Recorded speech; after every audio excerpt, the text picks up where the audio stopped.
المجهز ده كل فريق انا وهي حيتصلوا على امهاتهم ويقولوا لهم يا امي انا احبك. نبغى نشوف ايش ردة الفعل. الو.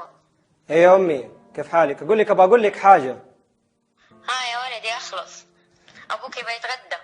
طيب يا امي ترى انا احبك. انا كمان احبك. الله يخليك ايوه لي. يا ولد فينك امس؟ يا امي بقول لك شيء. قول ايش عندك؟ احبك. انا كمان يا ولدي احبك. قول ايش عندك اخلص، ماني فاضيت لك دحين، دقيقه دي ومعي كم شغله. اسمع بقول لك شيء. احبك. لا يا خير. والله طيب نعم. ما ابغى، ترى ما ابغى فلوس ولا ابغى شيء، بس اتصلت عشان كذا اقول لك انا احبك. ايوه انا احبك. طب حتى انا احبك. الله يخليكي لي يا رب. امي بقول لك شيء.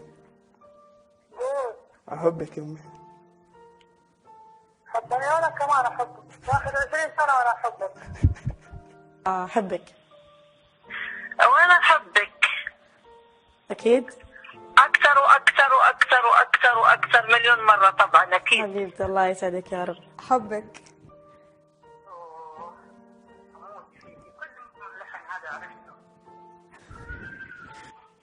يما احبك. يا شيخ اخر كلام قاعد ارسل كم كلمات. انا مره احبك. يا شيخ ايوه اكثر شيء. حتى انا احبك. الله علي انا. بس انا اللي احبك اكثر مما انت تحبني، ترى خلي بالك. احبك. لا ما تحبني. ليه بس كذا؟